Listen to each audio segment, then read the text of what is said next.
One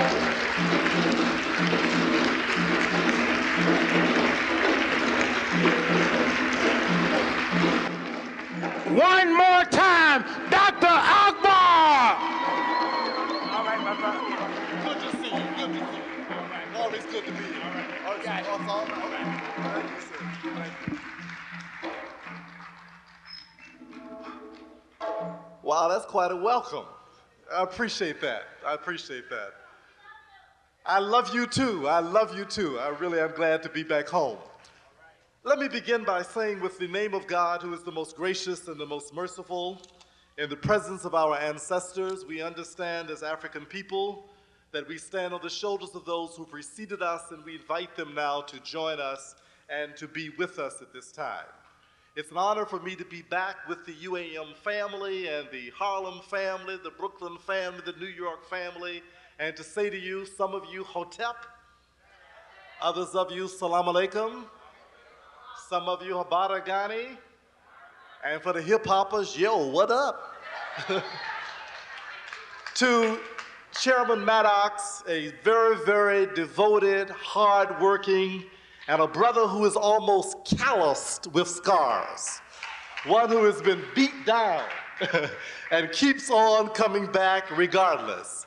And we thank God for him and thank him for all the great things he's doing. You know, it's one thing to talk that talk, it's another thing to walk the walk. And he truly has been walking the walk. In fact, the last time that I was here, about a year ago, he couldn't even come to the Wednesday night lecture because he was locked up in the courtrooms doing you know what. But here we see they beat him, but he's not bound. He's still here, and we're happy to be back with him. Thank all of you with the UAM family, and thank all of you who are here this evening. Thank you, my many friends around, many brothers and sisters who have been working with my work for a long time, and we thank you so much. Brother Jeffries, my good, hard-working brother back there, thank you. I'm also a good friend of Brother Professor Ankers over here as well from Ghana. We were introduced to his work in Ghana a couple of years ago, and believe me, if you haven't heard him yet, when he comes next month, you've got a real treat in store for you. This brother is heavy. He has some heavy stuff to tell you about the power of language. So look forward to hearing from him. The time is late. Let me get started. And I'm going to try desperately to get through this as quickly as I can. I know the hour is late, but I came a long way, so I can't just open my mouth and shut up. I got to talk for a minute, so give me just a minute, and we'll see what we can do. First of all, I really think that you are to be commended again for a real stroke of genius in having this series on slavery. Quite honestly, I do not believe that there is a more crucial issue that confronts us in terms of freeing ourselves than the understanding of the impact and the continued influence of slavery on us as a people. I believe if there is something that distinguishes us, not only from other Africans on the planet, but distinguishes us uniquely as human beings at this time and in this space. It is the direct consequence of the distortion of our character that took place in slavery. What's even more distinctive is that we survived it, and we weren't supposed to. And on the basis of that victory alone, we stand as the ultimate human victors on this planet. The ultimate human victors. Now, this is not an easy process. In fact, the very idea of discussing this whole thing of slavery really represents something that is completely out of line for psychology. European psychologists do not consider slavery relevant because it happened too long ago.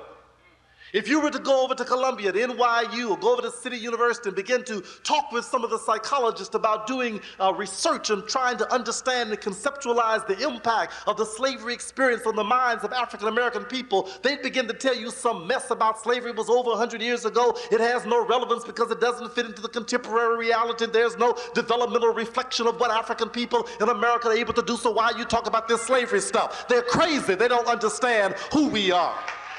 And the process is that the fundamental distinction, the fundamental process of the psychology of black people in America is the reality of slavery. I want to suggest as well that until we have come to grips with this reality, we will not be free. We will not be free. Now, so what I want to talk about tonight is healing the legacy of slavery. Healing the legacy of slavery. There is a process that all psychologists and students of the mind know about, and it is a process of trauma. T-R-A-U-M-A, trauma. Human beings are constructed in such a way that they can master a certain degree of stress and challenge and difficulties and hardships. I mean, it's all in kind of the makeup of the human being. That somehow hunger and frustration and a little bit of pain, all of these are kind of challenges to the psychology of people, but human beings basically can get past those things. There is something that is known as trauma. When trauma happens, it's something that's extremely extraordinary, out of the ordinary, overwhelmingly, devastatingly disruptive of one's human psychological functioning. What happens in a trauma is that there is something that is so utterly terrifying that the normal mental processes break down. It is so devastating that it isn't easy to even recover from the nature of the trauma. Some of you have probably heard of the post-traumatic stress syndrome, whereby, in fact, when people go through something like this, for example, at war, many people who went off to Vietnam, just the idea of seeing people dying all around them and seeing people shot and being under the constant threat of being bullets flying and bombs flying, grenades going off, how that begins to upset the mind so terribly that many people who went to Vietnam 40 years ago have still not completely recovered. They are still suffering from the trauma of that experience.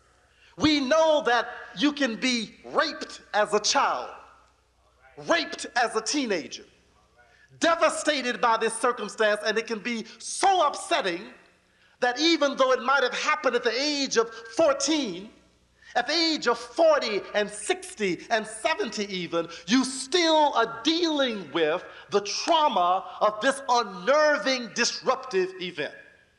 So it is clearly an established fact that an event can be so upsetting that it has impact on you for the rest of your life. It can happen early in life, and for the rest of your life, it continues to influence how you see the world, how you see yourself, how you react to things, and it continues to haunt you. Many of those people who were traumatized in Vietnam still have nightmares. They still break out in cold sweats. They're still getting high, trying to deal with the stress. They still wake up screaming at night because it was so devastating that 30 years later, it's still a part of their lives as if it happened yesterday. Now, the unfortunate thing is that there is not a psychologist on the earth, a psychiatrist or a student of the mind anywhere who would deny the power of a trauma. But when you approach them to suggest that 3 centuries of rapes, beatings, killings, castrations, kidnappings, mutilations, assaults, molestations, the most devastating circumstances of any human beings in modern history, then suddenly they draw blank. They don't know what a trauma is. But we want to suggest to you that even though none of us individually experience that trauma, we also have a collective mind. We have a tribal mind. And the whole tribe experienced the trauma, and it lives in the mind. Even when the individuals are dead, the collective mind still suffers from the trauma. So I want to suggest to you that what you did to people for 300 years will not disappear by signing the Emancipation Proclamation. It won't disappear by saying, one day I'm going to put up a slave monument. It will not disappear by suddenly changing the legislation, changing the laws, or even freeing people from a particular plantation. None of those things will change the devastation of the trauma of slavery. Now, we want to suggest that this terror, this fear, was so intense that it continued to affect babies before they were born. Babies were born with the terror of the mother. You've heard about crack babies. You've heard about babies suffering from alcohol syndrome. The reason that babies are affected by those things is because the mother's biology transmits the stress, transmits the chemical imbalance to the unborn child. Mothers actually were able to feed fear through their breast. Fear was in their biology. The terror that they felt while carrying the unborn baby, the beatings that they experienced, the devastation, the hurt, the agony, the pain of losing their husbands, wondering about the fate of their other children, even the rapes that they experienced themselves were so unnerving that even before the child was born, the child already had a chemical message to say, "You about to go into hell, baby." Chemically, the child was prepared for a devastating and unreal and a terrifying world. And generation after generation after generation after generation, it continued, and it got worse, and it got worse, and it continued. So by the time the 300 years were over, we were already conditioned to be slaves filled with terror, filled with fear, even before we got here. So I want to suggest to you that we can show that without a doubt, there are biochemical changes that took place in our experiences because of the nature of the inhuman experiences that we went through with slavery. So I want to submit to you that this process of slavery, the trauma of slavery, continued to haunt us. Now, what becomes the consequences of that? What is the consequence of experiencing this kind of inhumanity? You know, it's interesting because we certainly know and have been forced to understand the so-called Holocaust of the Jewish people. Certainly, they would have us believe that those 2 or 3 years in Germany not only, and I really don't want to minimize that, because I mean, even one day of hell is hell. But the idea that you think your one day of hell is something so deep that it's worthy of the whole world's attention from then on, and anybody else has no to begin to even raise an issue comparable to it, I think that's arrogance that we can't persist. I think that's the arrogance. What they understand, though, is quite correct. They understand that what happened in that brief period of time was so disruptive to the collective lives of the Jewish people that they have to make a vow in blood. Never again. Never again. They are committed to never letting the world forget what you did to them. They won't let you forget it economically. They won't let you forget it politically. They won't let you forget it militarily. They won't let you forget it spiritually. They will guilt-induce the whole planet about what Hitler and a couple other people did for a few days. The idea is that they understand the nature and the devastation of that kind of trauma. Now, if that's a big deal, and I submit it is, just multiply that by 300 years. Just put an exponent of hell to the 300 power. And if you do that, you will get a vague mathematical rendition of what the nature of human destructiveness is all about. Now, what happens? There are several things that happen to this. Now, one of the things that I've talked about in this Breaking the Chains of Psychological Slavery is just to give some kind of practical day-to-day things that influence us, because I believe very strongly that in fact, I would go so far as to say all of our collective crazy, and we have some collective crazy, all of our collective crazy is a consequence of this trauma.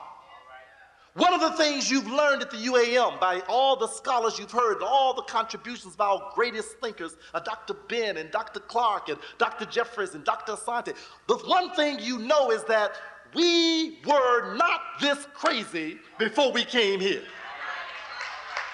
We, as Africans, are clearly the premier genius on this planet.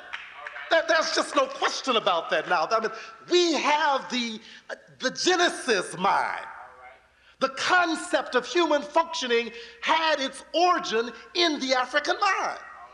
We are the prototype. We are the beginning of genius and the continuation of, there's no question about that. So how did we go crazy? How did we go from pyramids to crack addicts? How do we go from populating the desert of the Nile Valley and converting it to a fertile crescent and making it become the regenerative power for the reproducing understanding of the whole planet Earth? How did we go from understanding the rotation of the planets of the Earth and the movement of the heavenly bodies and understand the relationship of the stars to the human functioning? How did we go from understanding the relationship of numerological relationships to how the mind functions with the spirit? How do we begin to understand the architectural relationship between the form of a structure and the evolution of the mind? How do we go from being able to conceptualize myths of Osir called Osiris? How do we go from understanding the power of Isis as being the female prototype and be able to transform the world to becoming the niggas we've become? How? I submit to you the answer is simple. It was slavery. If you subject human beings to a series and a protracted set of inhuman circumstances over a series of generations, you can actually begin to obscure their basic humanity. And I want to submit to you that's where we are. How does it look? The first aspect of this slavery mind, this post-traumatic stress syndrome, is the idea of internalized oppression. What that means is that human beings, in order to deal with the inhumanity of those conditions, begin to take in the ideas of the oppressor. They begin to feel about themselves the way that the oppressor feels about them. They begin to think about themselves as the oppressor feels about them. Now, why is that? That's because that we are pretty much a kind of like an blank slate. Human beings, the human mind is kind of like open to be impacted upon by any kind of experiences they have in their environment. That's why education is so important. And when you begin to put in a message that is a destructive and a negative message, over time, people forget who they really are and become the distorted message. That's why Carter G. Woodson's point is so important. That's why this whole lecture series This UAM lecture series, why it's so important, because it is about the process of trying to re-educate us. But the way that we became miseducated was by internalizing the master's view of ourselves. So whereas we had a culture that taught us from before birth who we were, when we were born in Africa, even before we were born, the elders began to interact with the ancestors to find out what spirit is on the way. And long before you were even out of the womb, you and your mission had already been determined. Then when you were born, the entire community came together to begin to designate your responsibility and to prepare you for it. In other words, everything that went on, from the beating of the drums to the feast, to the eating, to the dancing, to the instruction, to the rituals, everything that went on was engaging in the process of cultivating your true identity as an African person. Your manhood was not left up to chance. It was instructed to you. Your womanhood was not determined by the beginning of your menses, but it was determined by the women who took away the girls and said, you are not a woman till we've taught you what womanhood is all about. Manhood is not something you get off the blocks. Manhood is something that men must teach you, who already know what manhood is and can transform the potential and make it into a man. But in losing the culture, in losing the education, we lost access to the information that taught us who we were. So the internalized oppression was the only message we got. So we began to believe, come here, nigga. We begin to believe, you nappy-headed SOB. We begin to believe, you black thing. We begin to believe Africa is the dark continent. We begin to believe Africans are backwards and stupid by nature. We begin to believe our black men are studs. They aren't capable of anything but effective sexual reproduction, but don't even have the power and the responsibility to raise what they've reproduced. They're nothing but overgrown sperm donors, just like a bull, just like a dog, just like a cat or a cow. They have no true identity beyond their genitalia. Black women are breeders. They have babies and nurse babies, but they don't have the power to transform the human spirit as the mothers of the earth were able to do. They aren't able to transmit the power that is reflected in the character of an Isis. The miseducation began to give us all these negative notions, so black women began to believe that their power was in their hips, in their loins, in their sexual capability, and brothers believed they were nothing but studs. The idea is that we internalize the definitions that were given of us. Now, in that process, as we began to see ourselves as Master saw us, we developed a whole lot of problems. Low self-esteem. How? We believed we were inferior. Why?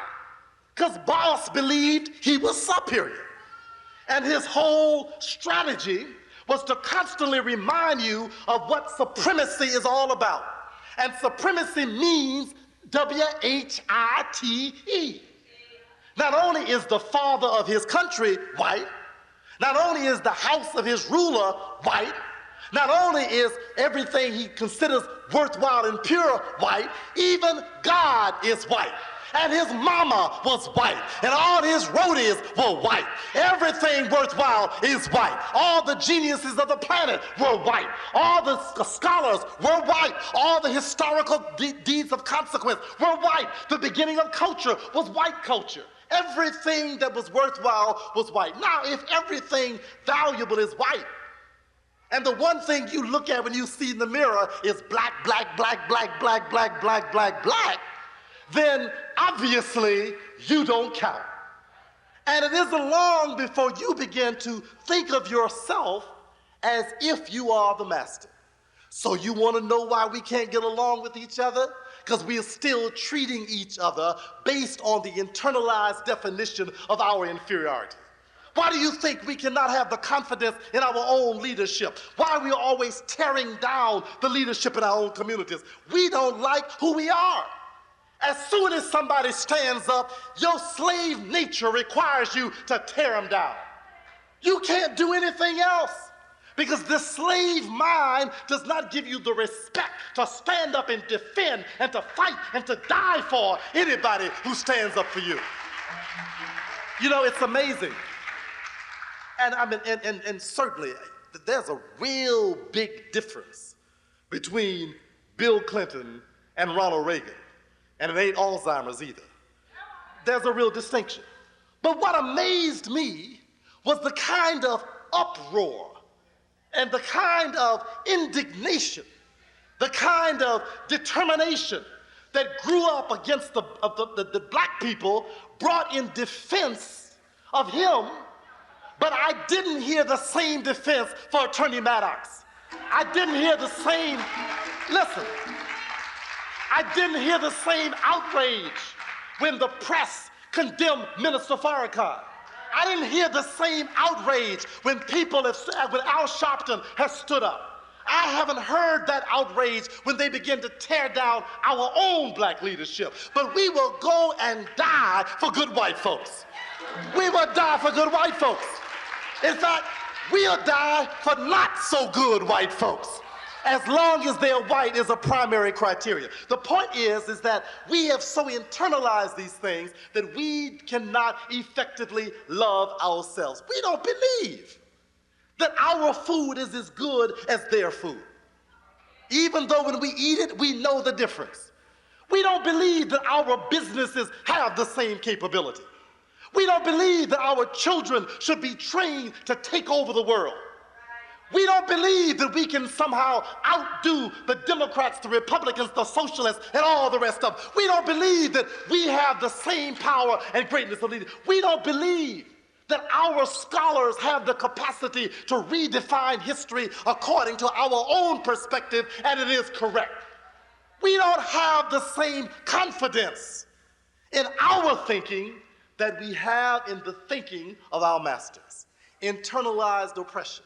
So the struggles that we have, the difficulties we have, makes it almost impossible for us to accomplish what we need to accomplish as a community. So that's one of the symptoms. The other part of this internalized oppression is not only the low self-esteem, but we have a low aspiration.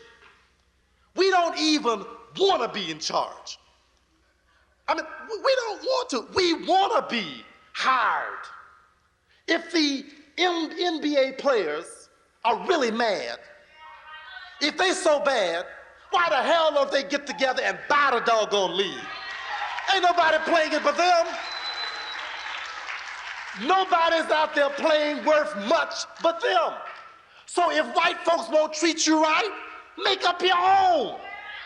Make up your own. If white folks are stealing from you, make up your own. If the banks won't give you a loan, doggone it, start your own doggone bank.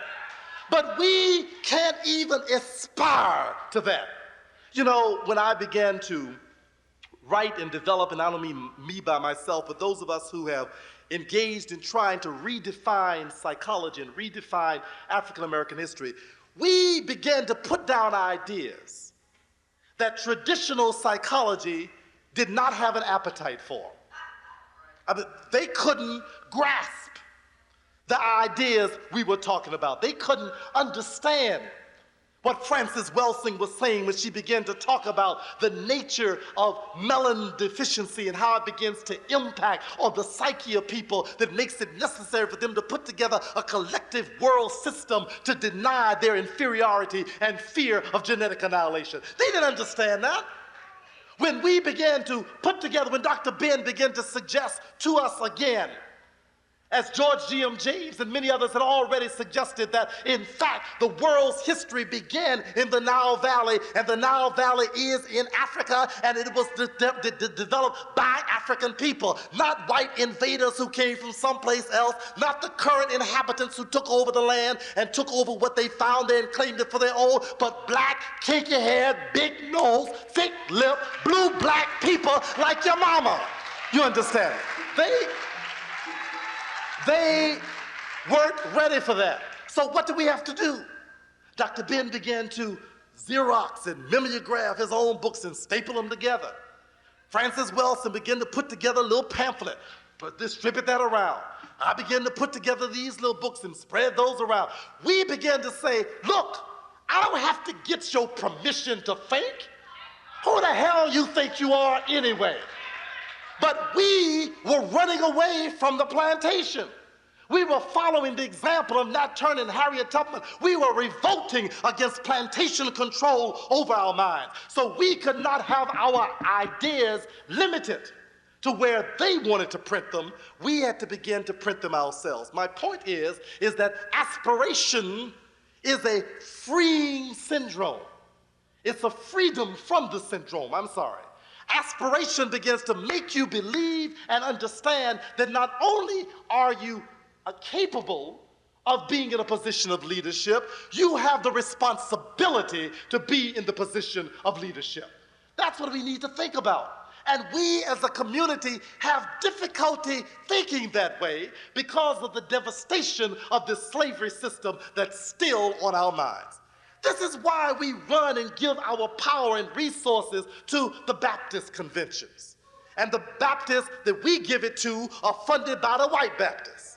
We go to the Methodists and we go give that money back to the white Methodists. And now even Muslims are increasingly giving their resources to the Arab Muslims rather than to the African Muslims, understanding that we have a right to build our own community life.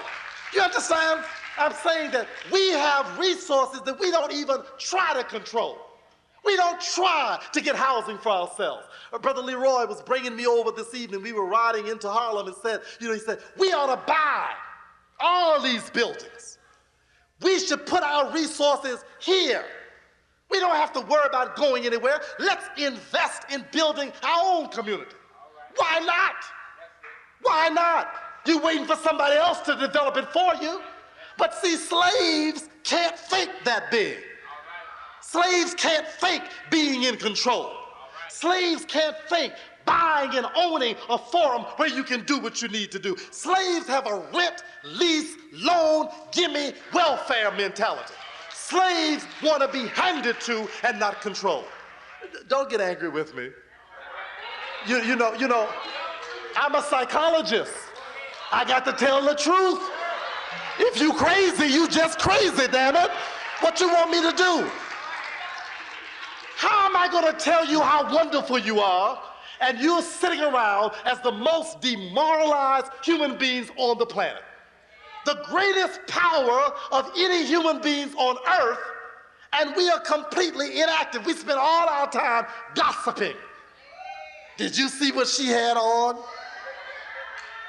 Did you see who he was with? Did you see what he ate? You see she had a perm. She didn't have no locks on. You see that brother? He didn't even wear a dashiki, wearing one of them white man suits, talking about the freedom of black people. Fools, stop looking at what I got on my head and on my back and look at what I'm doing with my life and my energy and my mind, and that's the criteria. But slaves, petty. Who's sleeping with whom? Who's wearing what and how? We have so lost the priorities for what we need to be about, we don't even know what a real revolution is anymore. We think revolution is being acceptable to white people. The more white people applaud us, the happier we are. Well, I've arrived now. I'm now officially recognized as a Negro by white people. Do you realize that white people now are calling us African Americans? We are really African now. Fool, you were African long before they knew how to pronounce the word. But slaves require that the master legitimize who they are. The slaves, you see, when people say, well, you know, where did you all get this black psychology stuff from? You know, Wade Nobles and Linda James Myers and, where did you all, Kobe Cambone, who will be here, where did you all get this black psychology stuff from? And we say, we made it up. And they say, you did what? I say, we made it up. What part of up you don't understand? You understand? We made it up based upon reflecting and understanding our own experience. That's how Freud got Freudian psychology. That's how Skinner got Skinnerian psychology. That's how Watson got Watsonian psychology. That's how Piaget got Piagetian psychology. Everybody who is free makes up an interpretation of their own conduct and give it to the world and make them take it whether they want it or not. But if we haven't been legitimized by the master, then we don't consider it legitimate. You see, we lost our minds on the plantation. And this internalized oppression continues to impact what we do. So the internalized oppression is one piece. I got to move on this quickly because I want to get to the healing. The other characteristic of those of us suffering from this slavery syndrome is denial. You see, when things hurt so much and you can do nothing about it for so long, then you start pretending it's cool, I'm chilling, everything's everything, ain't nothing going on. You begin to believe, you begin to deny the fact that you're rotting away before your very eyes. You begin to deny, how can you claim to be a man when you're watching your mother of your children destroyed before your very eyes? How can you be a man when you willingly send your children off to the enemy to get educated day in, day out, and never raise a question? How can you be a true woman when you willingly turn your children over to the care of their enemy to give them what they need in life? How do you do that? The way that you do it is that you are in a state of denial. How do you create a Ward Connolly? How do you come up with a Clarence Thomas? How can you comfortably sleep white while killing black and feel nothing is wrong with that?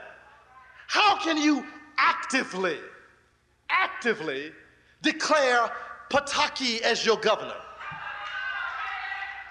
What kind of Negro, what kind of Negroes see him and see Giuliani as their mayor? The only way you can do that is be in denial.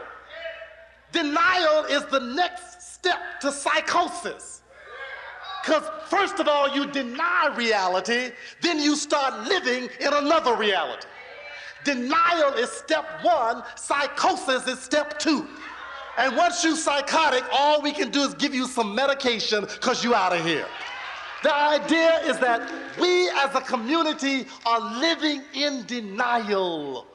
We do not understand that even though it's 1999, it is still $16.99, $17.99, $18.99. Business is as usual. Things have not been changed. Our condition is still the same as it's been. Those things are this denial to look at it otherwise. Yeah, we got some PhDs. Yeah, we got some MDs. Yes, we have some LDs and BAs and all them other A's. Yeah, we can read the English language. Yes, we've mastered European American history and psychology and science. Yes, we can do that. But it has changed fundamentally nothing about our lives. I still have to require Florida State University to pay me to feed my children while developing ideas to save my people. We still, every one of our major Afrocentric scholars is funded by white people. Let me say that again. Every one of us, me, Malefia Sandi, Leonard Jeffries, Dr. Clarke before he passed away, every one of us had our primary source of income from the people we spent our lives trying to tear down. That's crazy. But why do we have to do it? You won't take care of us. Our community won't take care of us. Michael Jordan won't take care of us. Oprah won't take care of us. Those people who are making the millions of dollars won't take care of us. And as long as our people won't take care of us, we constantly have to do plantation time. Thank God I have struggled over the last few years to get almost free of the plantation. Almost free. And the way that I've done it is by you in settings like this, understanding that I've got 3 children in college, and tuition does not get signed in blackness. I can't sign my check Afrocentric scholar, and they accept my children. When they have to eat, I can't sign it and say, I am Afrocentric, and that's it. When Alton Maddox goes to the courts in this system, goes to the state of New York, yeah, he can stand up to represent our communities. Yes, he can be courageous. But when it comes to paying lawyer fees, court costs, when it costs to pay to get what you need to make sure the appeals are legitimate, when you get the best defense, it costs white dead presidents that you will not give. So where's it going to come from? So one or two things happen. Either he gets destroyed by the system, or our community must rise up to protect them. You understand what I'm saying?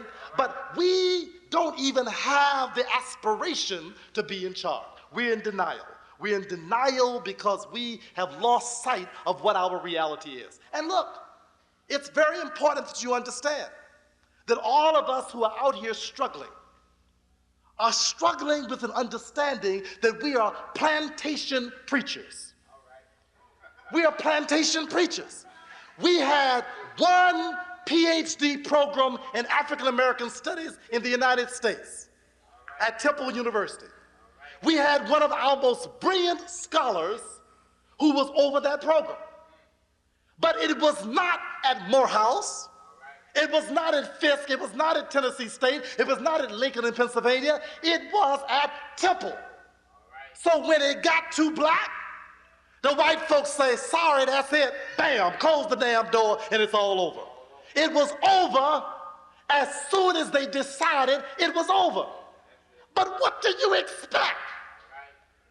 I mean, despite the brilliance of Dr. Asante, despite the great things he was done, despite those wonderful students who got PhDs during that little phase of time, nobody in their right minds should have ever thought we owned that program. We did not own it. We did not control it. It was funded by the very people who we were trying to develop the intellectual ammunition to destroy. You think they're going to let you destroy them willingly? You are crazier than I thought you were. You understand? The only way to come out of denial is sometimes to be hit across the head with it, to be constantly reminded what the truth is. And a part of what we are trying to do is to hit ourselves with the inescapable reality of the power of understanding what this denial is about. As long as we're in denial, we can't do what we need to do to save ourselves. The next piece of this, I'm going to run through it very quickly. Another characteristic is like the passivity. Someone said earlier, we're just very passive. We take things lying down. They are now about to take away parole against all brothers and sisters in the prison system in the state of New York. That means that white folks are not bothered by that. Our communities are further devastated. They got most of our young people locked up there anyway. Now they're going to make it almost impossible to get out. They've already taken away the education programs. They've already taken away the rehabilitation programs. They've already taken away the counseling programs. They've already taken away anything that can help people reform their lives. Now they're going to make them stay in there that much longer. So we are passively upset about it, but where is the NAACP? Where is the Urban League? Where are the legislators for the state of New York? Where is our community to stand up and say, hell no, enough of this mess is enough? But we will continue to vote. We'll continue to do what we're supposed to do at the right place. We'll continue to have our marches and have speeches. but we will not mobilize our communities to actively change things to begin to make a consistent difference. So the passivity, the other piece of this, again, all of these are manifestations of this slave mind, is the self-destructiveness. You see, slaves are not loved by their masters. In fact, the master has no interest at all in the slave's life.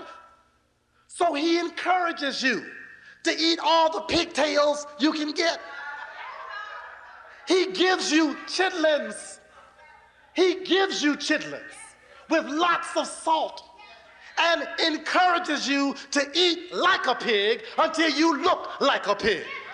And you insist, I can't help myself, got to eat some more ham hock, some more chitlins, some more pig. Not understand, and look, this ain't no Muslim thing.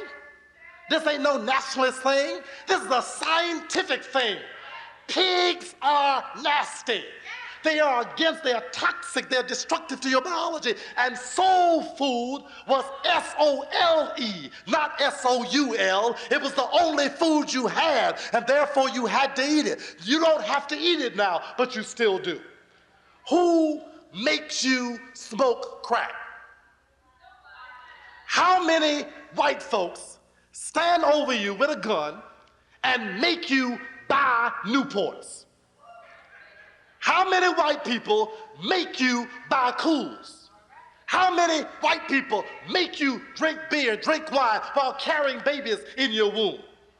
How many white men, where's the man when you smoking your first joint, when you smoking a blunt, when you shooting heroin? Where is the man, fool? The man is right up here. The man is internalized oppression. So every time you say, got to get high, that's boss talking. And you're helping him. You are the vehicle for boss's mind. Every time you pick up the crack pipe, boss is talking. Every time you overeat and kill yourself, boss is talking. Every time you abuse and hate your children, boss is talking. Every time you tear down your own community by systematically undermining each other, tearing each other down, disrespecting your own leadership, trying to make your best look worse. That's boss talking, self-destructive. Every time you put dirt on your own streets, tear down your own buildings, mess up your own neighborhoods, every time you do that, that's not a white man out there. That's the white man in here. That's the continued plantation mind that's there. That's the problem we have. Now, we must understand that these are symptoms. They're symptoms of this mental disorder whereby we are actually possessed by an alien mind. You talking about the aliens in the movie? Ain't that kind of monster. It is the blonde-haired, blue-eyed, pale-skinned monster who lives in your mind. And look here, not a one of us is free of it. I'm crazy too. Every one of us is crazy. Some of us are less crazy than others. And we are the ones who are trying to get you to run away. Harriet was crazy, but she got something to run away with her. Nat was crazy. He got something to run away with him. So just because you're crazy don't mean it's hopeless. It simply means you've got to confront the insanity and try to get away from the plantation. Now, what do we need to do? How do we heal ourselves? Give me about 10 minutes and we'll be finished. In order to heal, healing is a holistic process. It is mental, it is emotional, it is spiritual. And in order to heal ourselves, we must begin to bring in healing in every component of our lives. Now, the first part of that the first part of that system, or the first dimension, is the mental or cognitive part. In other words, the insanity is in terms of the ideas that we have cognitively, how we think, how we understand ideas, the information we have. The first problem is a cognitive or a mental problem. Now, how do we heal that? We heal that by re-educating ourselves. I have a new book that'll be out in a couple of months. It's called Know Thyself. And what it begins to talk about is not just the concept of Afrocentric thought, but what does it mean? What is the criteria for self-knowledge? What is knowledge of self? And how does knowledge of self begin to transform people?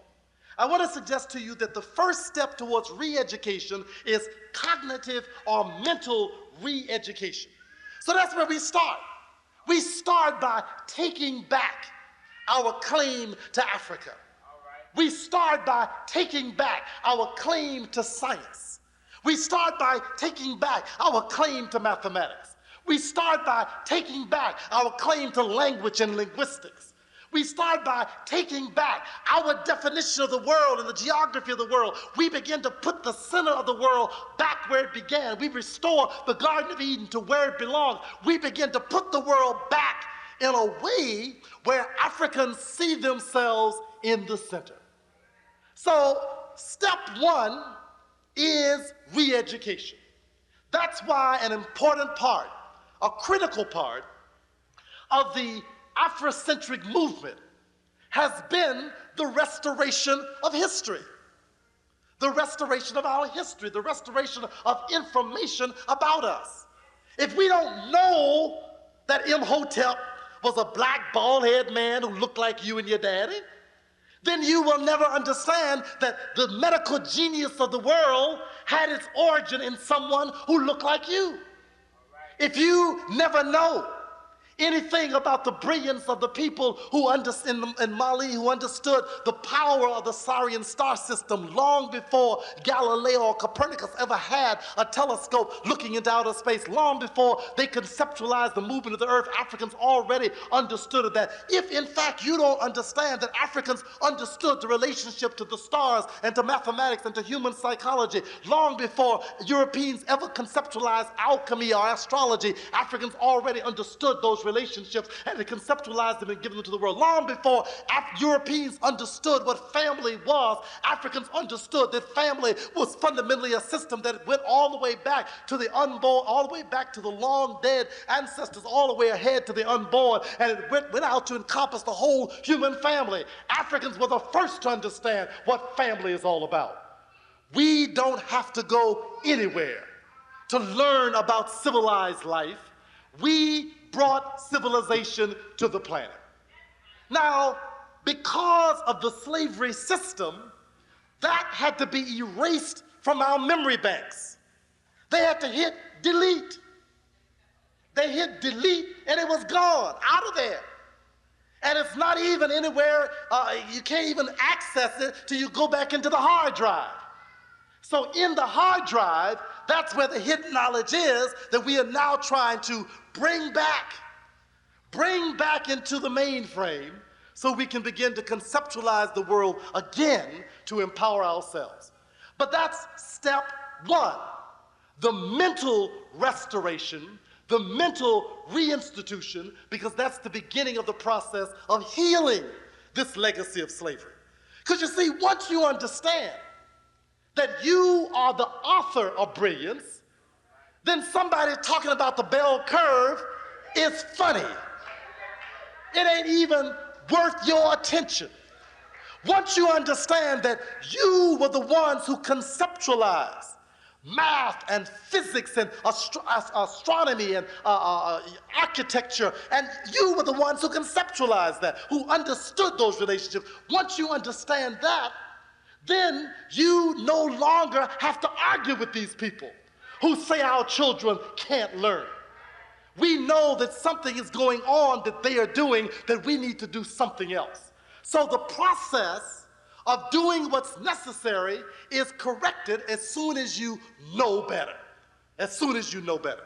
Now, the inevitable question is, well, look, Doc, we have been listening to Dr. Ben and John Henrik Clarke, may God be pleased with him, and we've listened to all these outstanding scholars, Dr. Jeffries, and all these people, especially here in New York. I mean, this is a hotbed of Afrocentric intellectual development.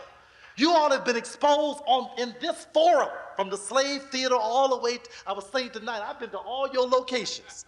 I was at the Slave, I was at Lowe's, and now I'm here at this place. You know, I'm with you all the way, but this is a hotbed of African thinkers and scholars.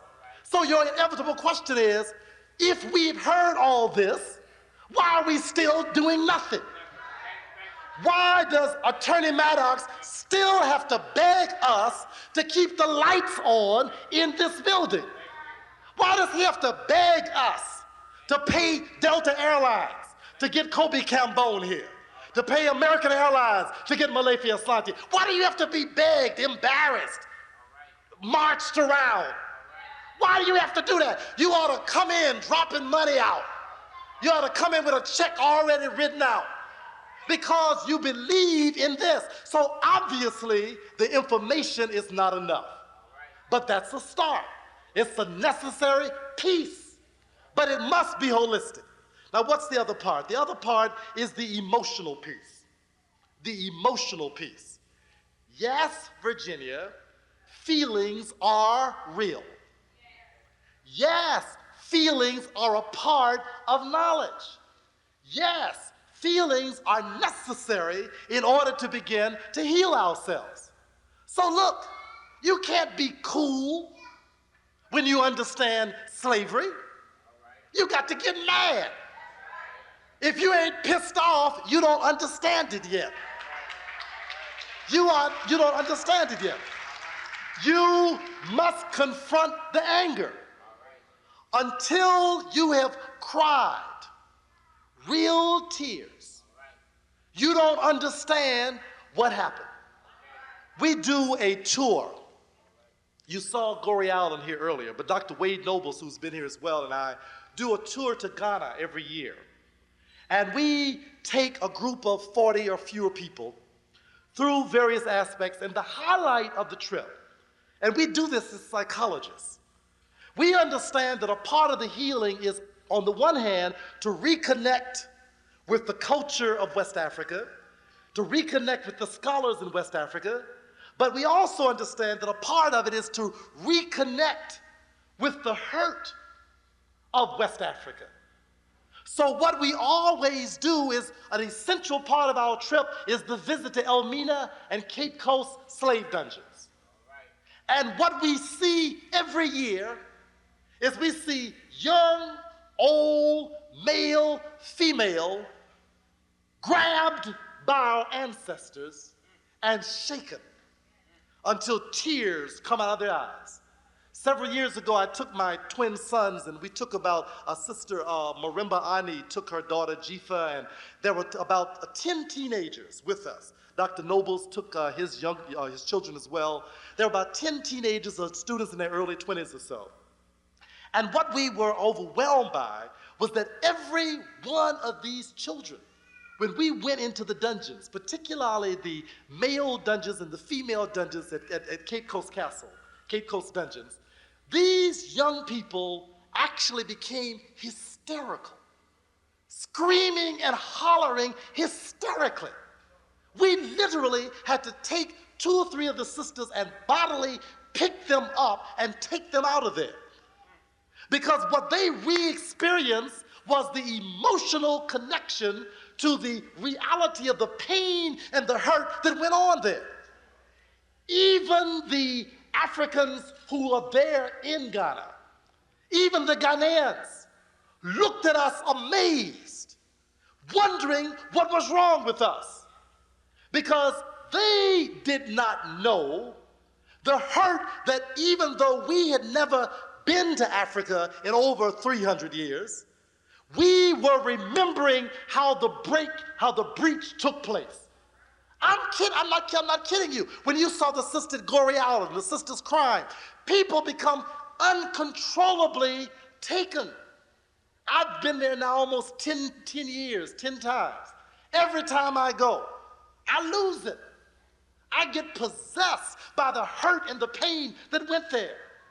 The whole idea of men not crying and women being the only ones that cry. Only the old can cry, the ones that understand. The young and the old, the youngest child was crying, feeling the pain again.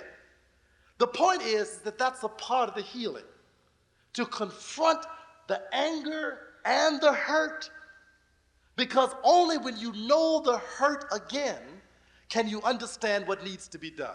You see, the reason that Schindler's List was a psychological healing process for not only the Jewish people, but also for the community around the Jewish people, was because the Jews understand their psychology. They know that if they don't stay conscious of the hurt, they'll forget the nature of the trauma. And they'll begin to operate out of denial. They begin to operate out all those other kinds of things. So Jews make it a part of their daily, yearly cycle to remind themselves and their children over and over again about the nature of the hurt. How many times have you seen pictures of these Jews being dumped by truckloads over into ditches during Nazi Germany? How many times have you seen the pictures of Auschwitz? How many times have you heard about the concentration camps? How many times have you seen the numbers that they had tattooed on them? How many times do you see that? Do you realize that every religious celebration of the Jewish people is a reenactment of their hurt? They actually eat the bitter fruit to remind themselves of the bitterness of their experience, the bitter herb, I'm sorry. They remind themselves of the bitterness of their experience by eating the bitter herb as a kind of a ritual. They eat the unleavened bread to remind themselves of what it was like when they had to escape at the Passover. They are reminded of their suffering because they know that if they don't re-encounter the hurt, they'll never get free of the trauma. We must re-encounter the hurt. Stop pretending that slavery didn't happen. It did happen. You didn't do it to yourself. You don't have to apologize for it. It happened. And look, believe me, quiet as it's kept, white folks don't have to apologize for you to understand your own suffering. They don't have to. You see, one of the reasons why we don't have reparations is because we don't understand the nature of our own hurt. You see, the Jews understand the nature of their hurt, and the Swiss banks are paying up. The Jews understand the nature of their hurt, and Israel gets the highest support of any nation outside of America. Jews understand the nature of their hurt, and they have million-dollar Holocaust museums in every major city in this country. They understand the nature of their, and what do they show? They don't just show the greatness of the Jewish people. It is an exhibit of their hurt. The pain, the agony, the death. 6 million, 6 million, 6 million, 6 million. They tell you over and over again. Even our young children who can't count to 6 know about the 6 million dead Jews. But they don't know about the 100 million dead Africans who look like them. You see, you talk about the rottenness of black men in their self-destructive mentality. And we don't deal with the number of black women who were raped, who brought forth the bastards of their rapists over generations. You see, we don't deal with the fact that for every black man who was killed, 10 black women were raped. And most of them had to give birth to the babies of the rapist. That's a matter of fact. Now that is not sweet. That's not beautiful. That's terrible. Because the terrible part of it is that we as men could do nothing about it. That is so painful to know that our women, our mothers, our daughters, our wives, our children were raped before our very eyes, and we could do nothing about it. Even in the worst of circumstances, we could do nothing about it other than join them in death and die. Don't you know that that sense of powerlessness can completely drive a person insane? Can you understand anything about the ambivalence? I'm talking about the mixed feelings of carrying the rapist's child in your womb. One part of it is yours. This is your baby. This is your womb. This is your child. But you also know it is the product of your destruction, of your assault. So you're carrying around a trophy, a reminder in your own womb of your destruction. Oh, brothers and sisters, you don't know. This is a painful thing. So you begin to understand why we don't want to deal with this. We want to talk about reparations, but we don't want to hold up a mirror. We don't want to hold up the mirror to ourselves, brothers, who have us motivated to want to get us a white woman to try to do what they did to your black woman. So you can feel you got boss back now because you in bed with the white woman. You don't understand what it's like, brothers, to hold up a mirror and see what it's like to have the state and the government taking care of your own babies, to understand how willingly we give over authority to our communities to anybody other than ourselves. This hurts. This is no fun. But healing is painful. Tears cause pain. We must understand that we must confront these things in order to get healed. This is the emotional part. Now, once we confront the hurt, once we confront the anger, then we've got to understand how to forgive. Listen now, not forgive white folks. Forgive you. You've got to let it go. You've got to let it go. See it and let it pass. We cannot live in yesterday. We must understand yesterday. We must confront yesterday. And I'm going to talk something in a minute about how we maintain an understanding of yesterday. But we can't live there. We can't continue to live in slavery. This is 1999. We are looking at another millennium. We have the responsibility to take control of our communities and our lives. We can't continue to live in the past, living with this hurt. We've got to look at it and get up off of it. Move on out. Take our children back. Take our communities back. Take our families back. Take our lives back. Take our love back. Begin to love ourselves again. We've got to move back. And we can't begin to do that until we understand the importance of forgiving ourselves. Because, brothers, hard as it was, we did not let our women down because we were weak. We didn't let them down because something was wrong with us. We let them down because we were rendered powerlessness.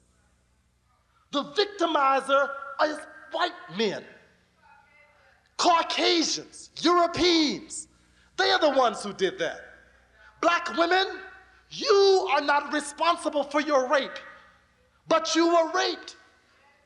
You were raped, and you still have mixed feelings about it. You've got to come to grips with that. You can't blame me for the hurt that you experience. You've got to understand that your hurt and my hurt came from the same source. You've got to forgive you. You've got to forgive me. I've got to forgive you because you were not responsible for losing your life to the same person who took my life. But I can't continue to walk around masquerading myself as being the stud of the planet Earth, feeling that my manhood is in my penis, the feeling that my ability to be a sperm donor is my only claim to fame. Sisters, you can't go around using yourself as a breeder, believing your seductive capabilities is the greatest power you've got. You've got to understand to let that go and then begin to build on the real you that's an African woman, that's an African man. Okay, letting go. Last piece of this, emotional. This is the emotional part. So I hope you're getting uncomfortable. I hope you're getting kind of antsy. I hope you're sweating a little bit. I hope you got some tears. I hope your heart is beating. I hope you say, I wish Akbar would shut up. I don't want to hear no more of this. Because if you're feeling that, then the emotion is what I'm trying to get you to understand. we must understand that the other part of the emotion is that we have to kill the oppressor. We must kill the oppressor. Now, mighty warriors who are ready to go out and get somebody, I'm talking about the one in here. I'm talking about the one, because where we stand now, if you had a bomb that could blow up every Caucasian on the planet, it would do you no good. You would be just as oppressed tomorrow morning if every Caucasian here left. You've got to kill him here. You've got to kill his standards. You've got to kill his values. You've got to kill his ideals. You've got to kill his information. You've got to kill his habits. You've got to kill his concepts. You've got to kill them out in your mind. You have got to take your life back over. Look, as long as McDonald's owns you, the oppressor got you. As long as Schlitz malt liquor got you, the oppressor got you. As long as Cools and Newports got you, the oppressor got you. As long as you're trying to find you a white woman, the oppressor got you.